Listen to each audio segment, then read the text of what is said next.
Okay, very good morning, all of you again. And talking about the monsoon model, why started all over the world? Monsoon model जो है, okay, ये almost more than 100 years start हुआ था, okay. तो 100 years से पहले ही जो scientist है, which predicts the rain in various continent or various countries for the good rain. तो मॉनसून का प्रिडिक्शन जैसे कि हमारे इंडिया में तो अभी रिसेंटली हुआ है, बट उसका बोल सकते खोज ऑलरेडी हो चुका था। और क्यों हुआ था? रीजन है कि हर जगह पे अगर देखो तो मानसून का एक सीजन होता है। जैसे कि इंडिया में जो सीजन होता है वो होता है ऑलमोस्ट जून टू सितंबर। और अगर अमेरिका की बात करें तो अमेरिका में अलग सीजन होगा, वो हो सकता है अब नेक्स्ट टू द दिसंबर के बाद वहां पे होता है। यूरोप में अलग होता है। यानी कि कॉन्टिनेंट वाइज देखने जाओ तो अर्थ के ऊपर जो मानसून सीजन का जो प्रिडिक्शन होता है वो हर मंथ में अलग अलग होता है। अभी जो आप न्यूज में देख रहे हैं कि बहुत सी जगह पे हाई फ्लड कंडीशन आ गई है, क्योंकि ये प्रिडिक्शन पहले से नहीं होता है, बट एक अंदाजा लगाया जाता है कि हाँ, कि महाराष्ट्र के इस रीजन में बारिश के चांसेस है, मगर कितनी होगी वो फिक्स नहीं होता, क्योंकि नेचुरल प्रोसेस है। और इस नेचुरल प्रोसेस में आप देखो तो कुछ बातें सही भी होती, कुछ बातें क्या होती, सही नहीं होती। तो आईएमडी के जो फाउंडर थे वो थे एच.एम. ब्लैंडफोर्ड के, जिन्होंने प्रिडिक्शन, यानी कि वो ब्रिटिशर थे जिन्होंने आईएमडी का फाउंडेशन किया था इन शिमला। तो क्योंकि वहां पे यानी कि ज्यादातर शिमला जो सिटी है, ओके, वो पूरी की पूरी पहाड़ों के ऊपर है। अगर आपने देखा होगा, दिखा भी देता कि शिमला दिखता कैसे, बहुत स्टूडेंट को पता भी नहीं होगा। चलो, आपकी फरमाइश से मैं आपको एक सिटी दिखाता हूँ जिसका नाम है शिमला।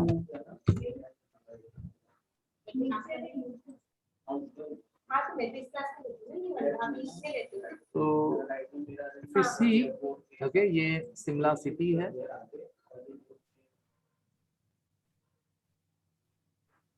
अगर इन फ्यूचर आपको चांस मिला तो प्लीज जाना।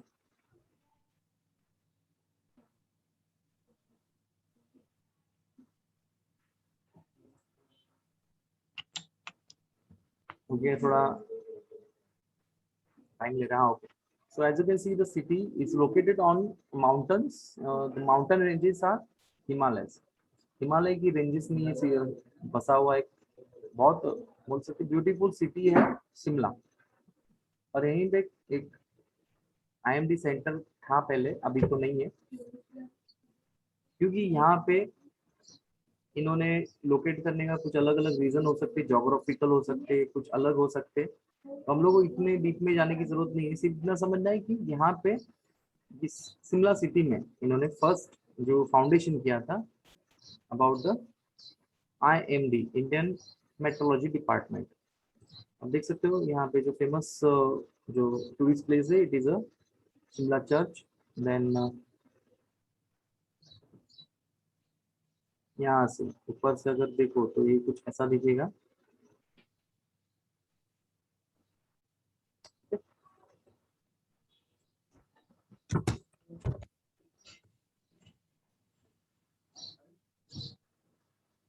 ओके, जो ये आपके सामने पिक्चर दिख रहा है on your right hand side, okay, ये तभी का यानी कि 1877 का आईएमडी यानी कि इंडियन मेट्रोलॉजी डिपार्टमेंट हुआ करता था। अभी अभी बंद बंद पड़ा हुआ है, क्योंकि कुछ ऐसा है दिखने में। जो बिल्डिंग दिख रही है एकदम, ये शिमला में बेस्ड है। ये सामने से कुछ ऐसी दिखेगी। ओके, चलो आगे बात करते हैं।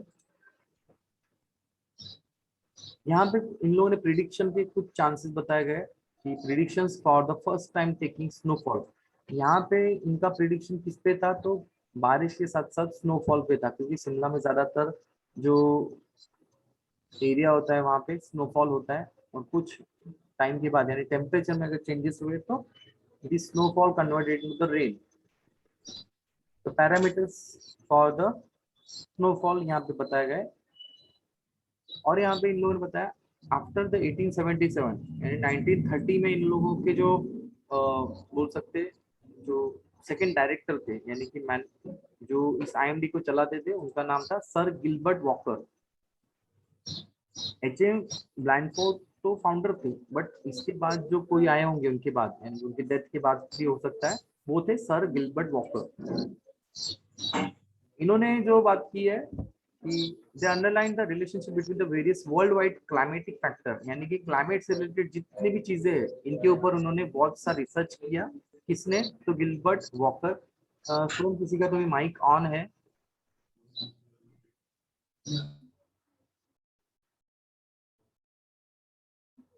Okay, thank you.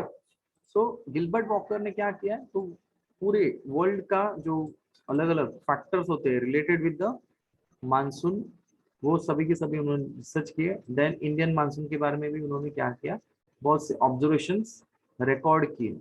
यहाँ पे इस लाइन में बताया गया है कि जो सीजन होता है कि नॉर्थ से लेके साउथ तक का वो अलग अलग होता है।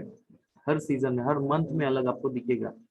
यानी कि मानसून सीजन जो होता है वो अलग होता है, स्नोफॉल का सीजन होता है वो अलग होता है। यानी कि स्नोफॉल जनरली अक्टूबर नवंबर के बाद आता है इन हिमालय रेंजेस।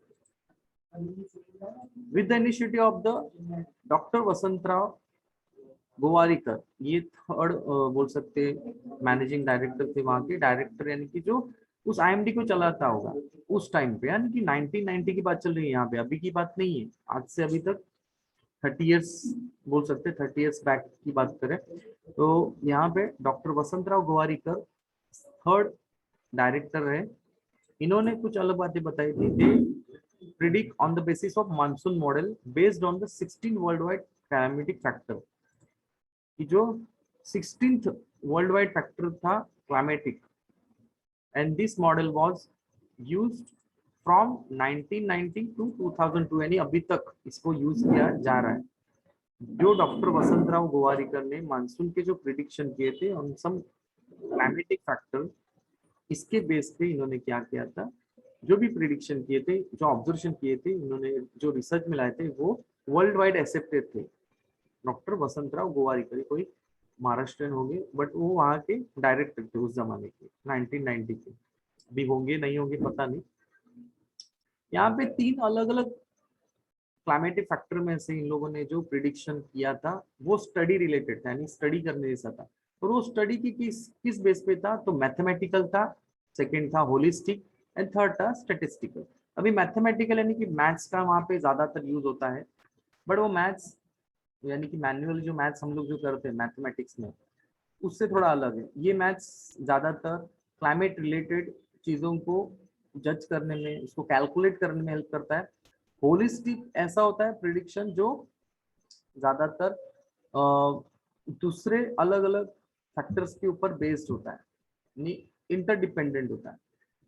जो प्रिडिक्शन में हेल्प करता है ऐसा नहीं है, बट वो मैथमेटिकल एंड स्टेटिस्टिकल दोनों पे बेस्ड होता है। अभी स्टेटिस्टिकल क्या होता है, तो सपोज करो कि लास्ट 2020 में जून में अगर कोई बारिश हुई होगी नहीं हुई होगी, सपोज करो हुई है, बट वो कितने सेंटीमीटर में हुई या फिर कितने परसेंट हुई है, और वही बारिश कंटिन्यू रही होगी जुलाई में या फिर अगस्त में या फिर सितंबर में, यानी 4 ही महीने बारिश होती है। बट चारों मंथ में जो बारिश होनी चाहिए थी उतनी एवरेज बारिश हुई है कि उससे ज्यादा बारिश हुई है, ये जो पैरामीटर्स होते हैं, ये जो फैक्टर्स होते हैं, वो डिपेंड करता है मैथमेटिकल एंड होलिस्टिक पे। ओके, और उससे ही एक एनालिसिस निकलता है। एनालिसिस यानी कि अंदाजा लगाया जाता है कि इस साल भी चांसेस है इससे ज्यादा बारिश होने की या फिर इससे कम बारिश होने की, क्योंकि वो प्रीवियस डेटा होता है। डेटा यानी कि इंफॉर्मेशन, वो इंफॉर्मेशन हम लोग को जितने भी 2 साल 3 साल 10 साल 100 साल का भी आप बोल सकते रख सकते, बट किस फॉर्म में, तो मैथमेटिकल एंड होलिस्टिक फॉर्म में। बट उससे भी ज्यादा इफेक्टिव जो होती है स्टैटिस्टिकल मॉडल। स्टैटिस्टिकल मॉडल यानी कि क्या, ग्राफ्स के बेस पे ज्यादातर इंफॉर्मेशन को, अभी आप लोग टेंथ नाइन्थ के स्टूडेंट हो ना,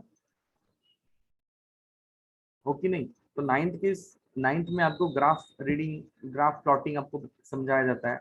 मैथ्स में आएगा आपको ग्राफ प्लॉटिंग कैसे होता है। तो ग्राफ से आपको है ना 1 साल, 2 साल, 10 साल, 50 साल, 100 साल का जो इंफॉर्मेशन होता है वो ग्राफ फॉर्म में या फिर बार फॉर्म या फिर कोई भी ऐसे फॉर्म में आपको रिप्रेजेंट करने आना इम्पोर्टेंट है। जैसे कि मैं आपको यहाँ पे दिखा देता हूँ, चलो।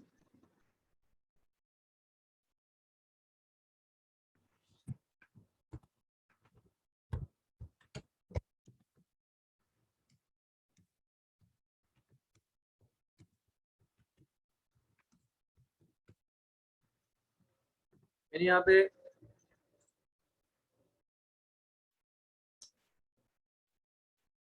पिछले साल की प्रिडिक्शन रिकॉर्ड को यहाँ पे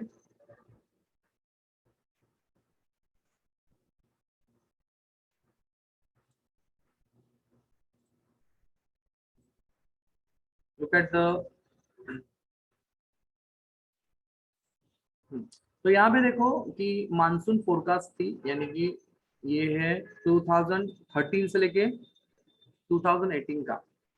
the information are putting together with Skymet IMD in actual. Skymet एक ऐसी ऑर्गेनाइजेशन है जो प्रिडिक्शन करवाती है, जैसे हम लोग अभी प्रिडिक्शन के बेस पे ही चल रहे हैं।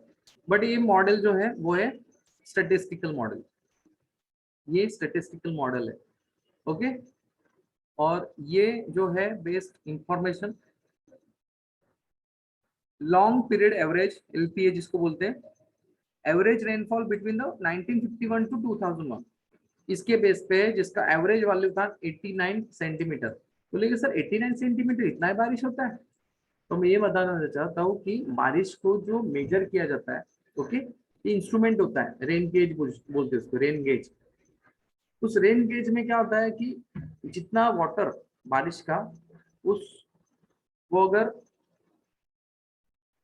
एक लिमिटेड टाइम के लिए उसको रखा जाता है बाहर, और जितना बारिश उस टाइम पीरियड में स्टोर हो जाए उसको मेजर किया जाता है into the centimetre. Okay, sir वो मीटर कैसे दिखता है?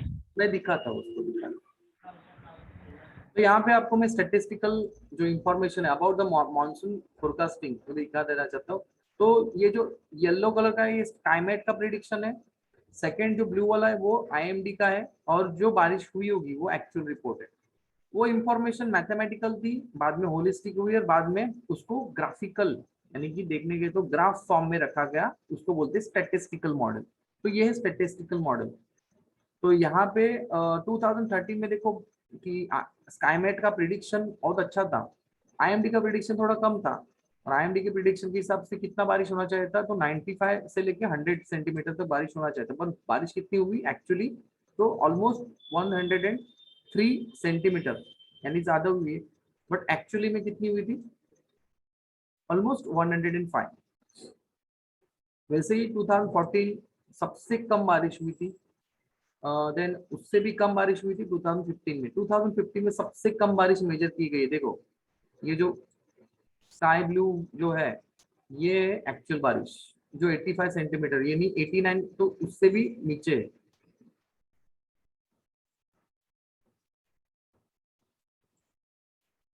यहाँ पे देखो 89 सेंटीमीटर से भी कम, बिलो द 89।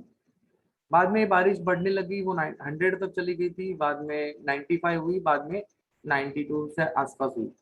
यानी कि अभी जो बारिश का जो जो भी फॉल हो रहा है, जो रेनफॉल हो रहा है, वो सही हो रहा है, यानी जितना चाहिए उतना। बट ये हर साल अलग अलग होता है, बट वो अलग अलग किसके बेस पे होता है? वो प्रिडिक्शन के बेस पे होता है। तो इसके लिए मैथमेटिकल, होलिस्टिक एंड स्टेटिस्टिकल, ये तीनों भी मॉडल को क्या किया जाता है? स्टडी किया जाता है। और स्टडी करने का काम कौन करता है? IMD, यानी इंडियन मेट्रोलॉजी डिपार्टमेंट। अभी आपकी रिक्वेस्ट पे मैं आपको रेन गेज दिखा देता हूँ।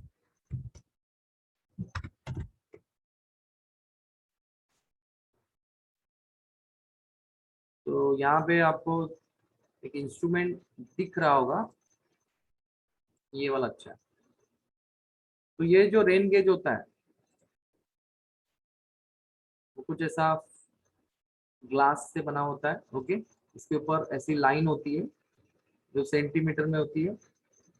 ओके, ये है रेन गेज। इसके अंदर एक मेजरिंग सिलेंडर होता है जो ओके सेंटीमीटर, वहाँ पे काउंटिंग होती है, स्केल होती है वहाँ पे। और ऊपर की साइड में फनेल होता है। फनेल किसके लिए? क्योंकि बारिश का पानी एक ही जगह पे स्टोर हो जाए। तो बारिश का पानी तो ऊपर से आने वाला है और इसको कहीं से ऊपर, सपोज करो इसको एक खुली जगह पे या फिर टेरेस पे रखा जाता है और इसको एक लिमिटेड टाइम के लिए रखा जाता है। सपोज करो 10 मिनट रखा, 15 मिनट रखा, उस 15 मिनट में जितना भी वाटर यहाँ पे स्टोर होने वाला है, जितना भी वाटर स्टोर होगा वो यहाँ पे ऐसा आएगा। सपोज करो कि आज का बारिश को काउंट करना है, आज की बारिश को, तो ये सपोज करो ये 90 आ गया, 90 स्केल चला गया तो हो गया 90 सेंटीमीटर। ये स्केल थोड़ा अप हो गया, अप टू द 100 हो गया तो ये 100 सेंटीमीटर कहलाएगा। ओके, तो ऐसे बारिश को काउंट किया जाता है इस इंस्ट्रूमेंट से। इंस्ट्रूमेंट का नाम है रेन गेज। देखो यहाँ पे भी है। तो हर कंपनी के अलग अलग रेन गेज होते हैं। हम लोग ये देखो,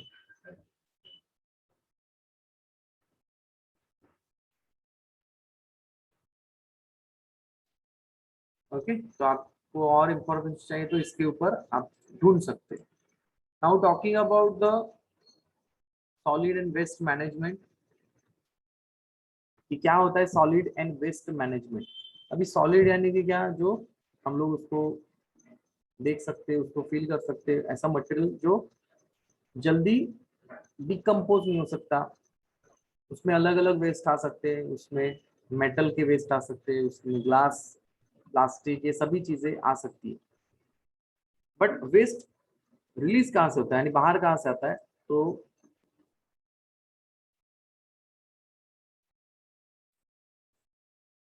ये जो वेस्ट होता है वो कहीं और से नहीं, घर से भी हो सकता है, कुछ इंडस्ट्रियल होता है। बट ये सॉलिड का जो वेस्ट का मैनेजमेंट होता है, मैनेजमेंट यानी कि उसको एक अच्छे ढंग से उसको क्या करो, डिस्पोज करो, उसको डिस्ट्रॉय कर दो, उसको ही बोलते हैं सॉलिड वेस्ट मैनेजमेंट। तो यहाँ पे आप डायग्राम में देख सकते हो कि प्लास्टिक कैन्स है, बॉटल्स है, ओके, टिन टिन की कैन्स है, कुछ बॉटल्स के टुकड़े हैं, पेपर है, प्लास्टिक है, ऐसा सब दिख रहा है, मिक्स दिख रहा है। बट ये एक ही जगह पे क्या हो रहा है, इकट्ठा है। दैट मीन्स ये जो साइन है it is known as a recycling. Recycle किया जा सकता है इन चीजों को। इस रिसाइकलिंग प्रोसेस को जिस ढंग से किया जाता है उसको बोलते हैं मैनेजमेंट। तो मैनेज करना है, यानी क्या करना, उसको अपने अच्छे ढंग से उसको फिर से यूज में लेना। आप देख सकते हो यहाँ पे डायग्राम में दो पिक्चर अलग अलग है। पिक्चर अलग इसलिए क्योंकि वहां पे कंडीशन अलग अलग है। फर्स्ट पिक्चर ए जो है, ओके, यहाँ पे एक एरिया है, यहाँ पे फुटपाथ का एक एरिया है जहाँ पे फुटपाथ के ऊपर बहुत सा डंप है, गार्बेज है। उसी की बाजू में एक बस स्टॉप भी है, यानी कि ये वर्किंग रोड है, कहीं इंडिया का ही होगा ऑब्वियसली। बट दूसरी पिक्चर में वही एरिया है बट कंडीशन अलग है कि वहां पे कोई भी गार्बेज नहीं है। ओके, तो दोनों पिक्चर्स आपको ये समझा रही है कि एरिया कोई भी हो, ओके, अगर गार्बेज अपने सही ढंग से उसको कलेक्ट किया जाए और उसको डिस्पोज किया जाए तो वो एरिया क्लीन हो सकता है। वो कोई भी एरिया हो सकता है, वो आपका भी एरिया हो सकता है, पालघर में रह रहे पालघर का कोई, अगर आप 10 साल पहले अगर पालघर कोई भी एरिया में चले जाए, ओके, वहाँ पे गार्बेज की कंडीशन बहुत खराब थी। बट जैसे जैसे नगर परिषद डेवलप हुआ आगे जाके, ओके, लोगों ने समझदारी दिखाई और जो कचरा जो अपने एरिया में जमा होता था उसको उनकी मदद से एक अलग जगह पे उसको लेके जाते थे और उसको डिस्पोज करते थे। तो पालघर की कंडीशन जो 10 साल पहले थी वो आज नहीं है। ओके, गवर्नमेंट भी उसमें हेल्प करती है। वहाँ के जो सिटीजन होते हैं एरिया वाइज, अगर आप कमला पार्क में रहते तो कमला पार्क में भी बहुत सा, यानी कि मेन एरिया में बहुत सा गार्बेज कलेक्ट होता था। अगर आप देवीसर रोड या फिर जूना पालघर रोड अगर देखे हो तो वहाँ पे भी बहुत कचरा जमा होता था। मगर आज वो कंडीशन चेंज हो गई है because of the their citizens यानी कि वहां पे रहने वाले कुछ लोगों ने उसकी हेल्प की है, गवर्नमेंट ने हेल्प की है। तो ये हेल्प किस वजह से हुई? बिकॉज ऑफ द अवेयरनेस और बिकॉज ऑफ द मैनेजमेंट। तो यहाँ पे पैराग्राफ में आपके लिए पढ़ रहा हूँ, द सेकेंड पैराग्राफ पढ़ रहा हूँ। Many waste material are generated through the various daily human activity, यानी कि देखने के तो हमारे घर से ही उसकी शुरुआत होती है कि घर में भी हम लोग जो भी फूड लाते हैं, जो भी कुछ पैकेट्स लाते हैं, वो फाइनली क्या होने वाला है, उससे एक वेस्ट बनने वाला है।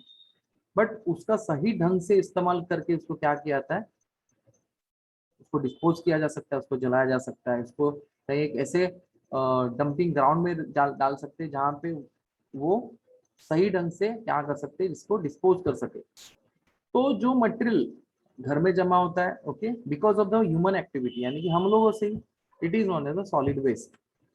क्योंकि वो वेस्ट है, उसका बाद में यूज होगा नहीं होगा वो पता नहीं, बट अभी के लिए वो वेस्ट है। If this waste material are properly dispose, यानी कि उसको अगर सही ढंग से डिस्पोज किया जाए, okay, they can be valuable source for energy, और उससे एनर्जी भी प्रोड्यूस की जा सकती है, ऐसा है। तो करंटली सॉलिड वेस्ट का सीरियस, यानी कि ज्यादातर, यानी कि वर्ल्ड वाइड देखने गए, वर्ल्ड वाइड यानी कि दुनिया की एक प्रॉब्लम बन चुकी है गार्बेज या फिर सॉलिड वेस्ट। सिर्फ इंडिया की नहीं, सिर्फ अमेरिका की नहीं, सिर्फ कोई दूसरी कंट्री की नहीं, तो सब कंट्री का यही एक प्रॉब्लम है कि अगर कोई सॉलिड वेस्ट हमारे घर से निकल रहा है, इंडस्ट्री से निकल रहा है, कोई अलग जगह से निकल रहा है, उसको प्रॉपरली मैनेज करना, ये होता है सॉलिड वेस्ट मैनेजमेंट। तो उसमें अलग अलग बातें आती है। It can be cause for both water and soil pollution, यानी कि अगर उस सॉलिड वेस्ट का ठीक से डिस्पोजल नहीं हुआ, उसको ठीक ढंग से डिस्ट्रॉय नहीं किया, तो प्रॉब्लम कहाँ कहाँ पे बन सकते हैं? तो वाटर यानी पीने के पानी में भी वो प्रॉब्लम हो सकता है, और सॉइल पोल्यूशन, जिस सॉइल के ऊपर अच्छी अच्छी फार्मिंग होती है, क्योंकि गार्डनिंग होती है, वहां पे भी वो उसका इफेक्ट दिख सकता है। बहुत से स्टूडेंट्स अनवांटेड वीडियोस ऑन करते हैं, प्लीज रिक्वेस्ट है, प्लीज कैमरा ऑन मत करो। जब मैं बोलूंगा तब आप कैमरा ऑन कर सकते हैं, अभी जरूरत नहीं है, हम लोग लेक्चर्स को देख रहे हैं।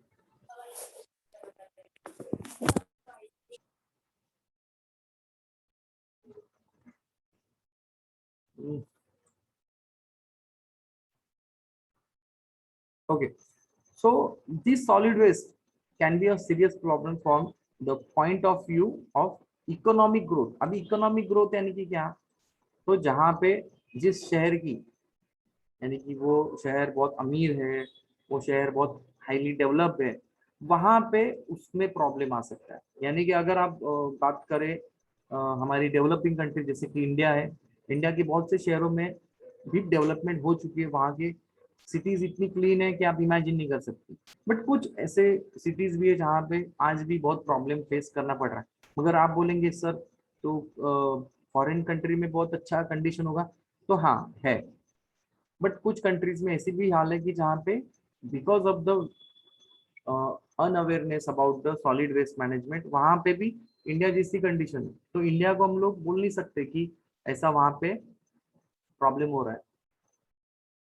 वहां की सिटीजन के ऊपर बेस्ड है, वहां की गवर्नमेंट किस तरह से वहां पे काम करी उसके ऊपर पूरा का पूरा डिपेंडेंट है। तो इंडिया तो अभी डेवलपिंग कंट्री है, और इंडिया में जो भी डेवलपमेंट हो रहे, it is because of were citizen, okay, जो अच्छे ढंग से काम कर रहे हैं, और धीरे धीरे वो हो भी रहा है बहुत सी जगह पे। नाउ इकोनॉमिक ग्रोथ, ठीक है, प्रॉब्लमेटिक हो सकता है। Then environmental degradation. Environmental degradation का मीनिंग होता है कि एनवायरमेंट को हानि पहुंच रही है। कैसे? तो देखो, सॉलिड या फिर कोई भी गार्बेज अगर कहीं एरिया में है, वहां पे सॉइल इरोजन हो सकता है, या फिर बहुत सा अलग अलग टाइप का इफेक्ट हो सकता है सॉइल पे। वहाँ के जो एनिमल है उन पे भी इफेक्ट हो सकता है। धीरे धीरे वहाँ की जो इकोलॉजी होती है, यानी कि इकोसिस्टम होती है, वहां पे भी क्या हो सकता है, उस गार्बेज का असर हो सकता है। यानी कि गार्बेज एक जगह से दूसरी जगह पे डालना ये ऑप्शन नहीं है, ये तो वो टेम्पररी सोल्यूशन है। बट वो परमानेंटली करना है तो उस सॉलिड को एक प्रॉपर जगह पे डिस्पोज करना, ये परमानेंट सोल्यूशन है। नेक्स्ट है हेल्थ। एल्सो कि हेल्थ कैसे है, तो देखने गए तो अभी इस लाइन में बताया गया है कि सॉलिड वेस्ट मैनेजमेंट दोनों को क्या कर सकता है, प्रॉब्लम कर सकता है, वाटर एंड सॉइल। अभी वाटर तो हमारे लिए इतना इंपॉर्टेंट है कि without water no one can be survive for longer period. बिना पानी के कोई रह नहीं सकता। तो पानी, उसी तरह से फूड, ये दोनों भी इंपॉर्टेंट चीजें है। यानी कि पोल्यूशन का इफेक्ट अगर सॉइल के ऊपर हुआ तो सॉइल में से ही तो ज्यादातर हम लोग फार्मिंग करते हैं, फूड मटेरियल हम लोग को वहीं से मिलता है। तो that can be a fatal to the life, कि जिससे कि हेल्थ के ऊपर बहुत सा असर होता है। Now last, it has pose the serious threat to the nature, और उससे नेचर में भी बहुत से प्रॉब्लम हो सकते हैं। कैसे हो सकते हैं? तो causing a air, water and soil pollution. ये तीनों पोल्यूशन हम लोग स्कूल से पढ़ते हुए आ रहे हैं कि अगर गार्बेज सही ढंग से मैनेज नहीं हुआ, सही ढंग से उसकी अपनी जगह पे नहीं पहुंचा, अगर वो रास्ते पे पड़ा रहा, अपने एरिया में पड़ा रहा, तो बहुत से जगह पे पोल्यूशन के चांसेस उससे ही बनते हैं।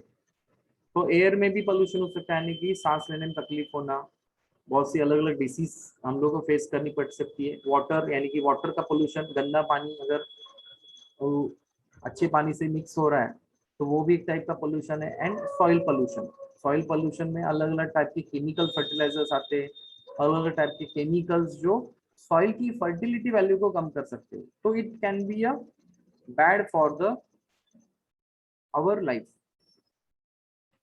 नेक्स्ट, गार्बेज प्रोडक्शन का एक छोटा सा पैराग्राफ दिया गया है, मैं आपके लिए पढ़ रहा हूँ, सिर्फ समझ लो कि यहाँ पे अप्रोक्सीमेटली वैल्यू बताइए। ये ऐसा ही है ऐसा नहीं बोल सकते, ये अप्रोक्सीमेटली अंदाजा लगाया जाता है यहाँ पे।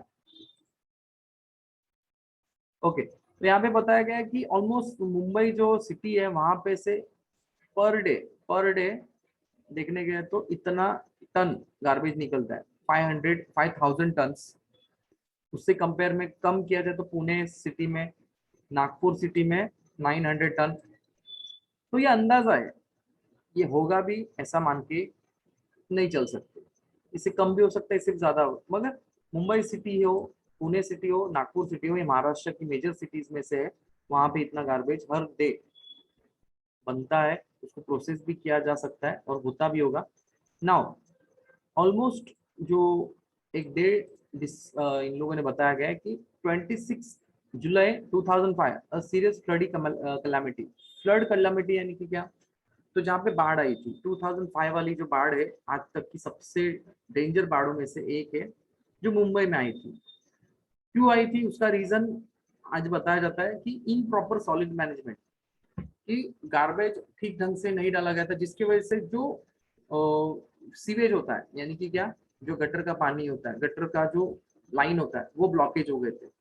ओके, इसके रीजन इन लोगों ने ये बताए गए, यानी कि बीएमसी यानी कि मुंबई म्यूनिसिपल कॉर्पोरेशन जो है, ओके, इनका इनके कंट्रोल में सब होता है। ओके, तो इसके रिस्पॉन्सिबल देखने गए तो गार्बेज बताया गया था, सॉलिड वेस्ट जो उसमें है, जिसकी वजह से पानी प्रॉपरली इसमें से रिलीज नहीं हो पाया था। और सबसे डेंजर बाढ़ आई थी 2005 में, इन जुलाई मंथ, यानी कि इसी मंथ में, आज से देखने गए तो 16 साल पहले की बात चल रही है। नेक्स्ट बातें करते हैं हम लोग कि यहाँ पे इस चार्ट के अंदर आपको बताया गया है,